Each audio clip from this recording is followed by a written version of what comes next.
ಪ್ರತಿಯೊಬ್ಬ ಯಶಸ್ವಿ ಪುರುಷನ ಹಿಂದೆ ಒಬ್ಬ ಮಹಿಳೆ ಇರ್ತಾಳೆ ಅಂತ ಒಂದು ಮಾತಿದೆ. ಈ ಮಾತು ಕೆಲವರನ್ನು ನೋಡಿದಾಗ ಸುಳ್ಳು ಅನಿಸುತ್ತೆ. ಅದರಲ್ಲೂ ಈಗೀಗ ಈ ಮಾತಿಗೆ ಬೆಲೆನೇ ಇಲ್ಲದಂತಾಗಿದೆ. ಅದರಲ್ಲೂ ಕ್ರಿಕೆಟಿಗ ಮೊಹಮ್ಮದ್ ಶಮಿ ವಿಷಯದಲ್ಲಿ ಈ ಮಾತು 100ಕ್ಕೆ 100 ಸುಳ್ಳಾಗಿದೆ. ಮಹಿಳೆ ಅಂದರೆ ತನ್ನ ಹೆಂಡತಿಯಿಂದಲೇ ಈತನ ಜೀವನ ಹಾಳಾಗಿ ಹೋಗಿದೆ. ಕಷ್ಟಗಳನ್ನು ಮೆಟ್ಟು ಕ್ರಿಕೆಟ್ ಜೀವನದಲ್ಲಿ ಗೆದ್ದಿರುವ ಶಮಿ ವೈಯಕ್ತಿಕ ಜೀವನದಲ್ಲಿ ಸೋತು ಸುಣ್ಣವಾಗಿದ್ದಾರೆ. ಹೆಂಡತಿಯಿಂದಲೇ ಶಮಿ ಕ್ಷಣ ಕ್ಷಣಕ್ಕೂ ಹಿಂಸೆ ಪಡುವಂತೆ ಆಗಿದೆ. ಹೆಂಡತಿಗೆ ಡಿವೋರ್ಸ್ ಕೊಟ್ಟರೂ ಶಮಿಗೆ ನೆಮ್ಮದಿಯೇ ಇಲ್ಲದಂತಾಗಿದೆ. ಈಗ ಮೊಹಮ್ಮದ್ ಶಮಿಗೆ ಕೋರ್ಟ್ ಬಿಗ್ ಶಾಕ್ ನೀಡಿದ್ದು ಶಮಿ ಹೆಂಡತಿ ಬಾಯಿಗೆ ಲಡ್ಡು ಬಂದು ಬಾಯಿಗೆ ಬಿದ್ದಂತಾಗಿದೆ. ಹಾಗಿದ್ರೆ ಶಮಿಗೆ ಕೋರ್ಟ್ ಕೊಟ್ಟ ಶಾಕ್ ಏನು?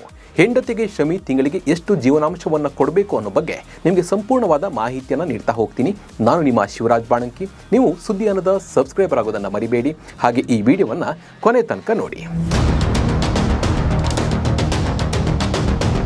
ಮದುವೆ ಅನ್ನೋದು 7 ಜನ್ಮದ ಅನುಬಂಧ ಅಂತಾರೆ. ಎಷ್ಟೇ ಕಷ್ಟ ಬಂದರೂ ಗಂಡ ಹೆಂಡತಿ ದೂರ ಆಗಲ್ಲ, ಕಷ್ಟ ಸುಖವನ್ನು ಹಂಚಿಕೊಂಡು ಸಾಕ್ತಾರೆ ಅಂತಾರೆ.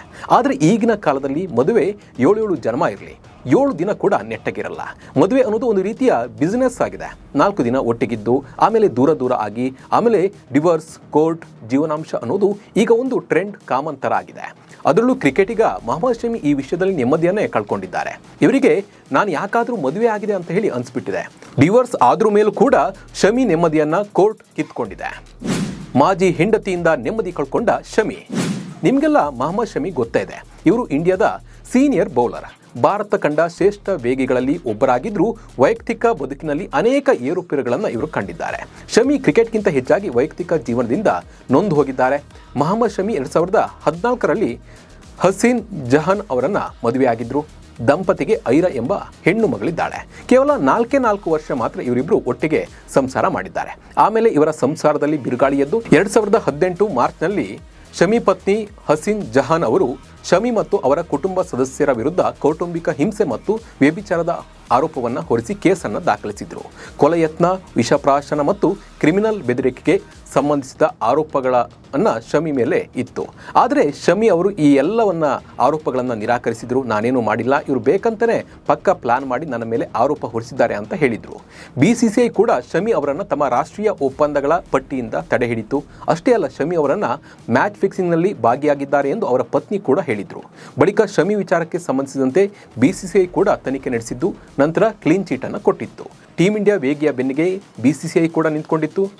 ಆದರೆ ಸಂಕಷ್ಟದ ಸಂದರ್ಭದಲ್ಲಿ ಮೊಹಮ್ಮದ್ ಶಮಿ 3 ಬಾರಿ ಆತ್ಮಹತ್ಯೆ ಮಾಡಿಕೊಳ್ಳುವ ಬಗ್ಗೆ ಯೋಚನೆ ಮಾಡಿದ್ರಂತೆ. ಆ ಟೈಮ್ನಲ್ಲಿ ವಿರಾಟ್ ಕೊಹ್ಲಿ ಮತ್ತು ಎಲ್ಲ ಪ್ಲೇಯರ್ಸ್ಗಳು BCCI ಕಂಪ್ಲೀಟ್ ಸಪೋರ್ಟ್ ಮಾಡಿದ್ರಂತೆ ಇವರಿಗೆ, ಮೊಹಮ್ಮದ್ ಶಮಿಗೆ. ಆಮೇಲೆ ಈ ಸೂಸೈಡ್ ಥಾಟ್ನಿಂದ ಶಮಿ ಹೊರಬಂದ್ರಂತೆ. ಹೆಂಡತಿ ಕೊಟ್ಟ ನೋವಿನಿಂದ ಹೊರಬಂದ ಶಮಿಗೆ ಈಗ ಕೋರ್ಟ್ ಬಿಗ್ ಶಾಕ್ ಅನ್ನು ಕೊಟ್ಟಿದೆ. ಶಮಿಗೆ ಬಿಗ್ ಶಾಕ್ ಕೊಟ್ಟ ಕೋರ್ಟ್.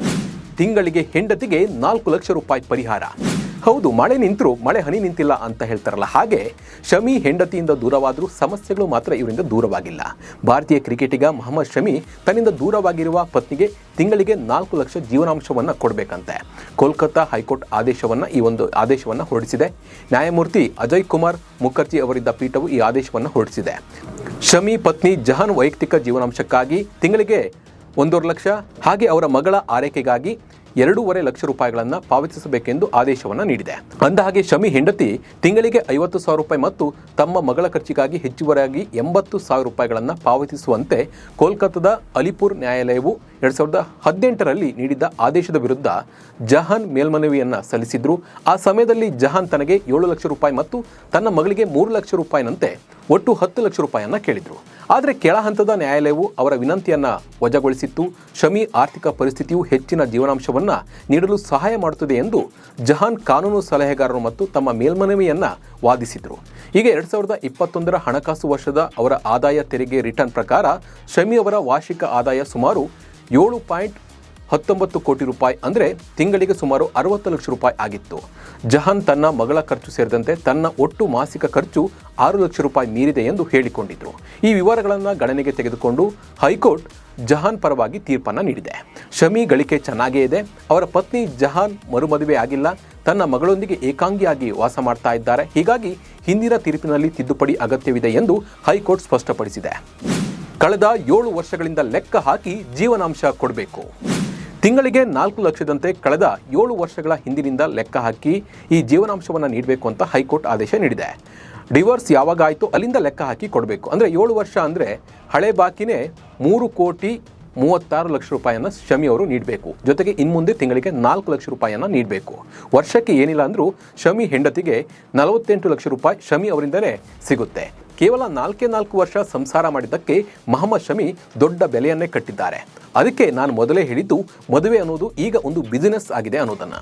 ಈ ಬಗ್ಗೆ ನಿಮ್ಮ ಅನಿಸಿಕೆ ಮತ್ತು ಅಭಿಪ್ರಾಯವನ್ನು ನಿಮ್ಮ ಕಮೆಂಟ್ ಮೂಲಕ ತಿಳಿಸಿ. ನಮಸ್ಕಾರ.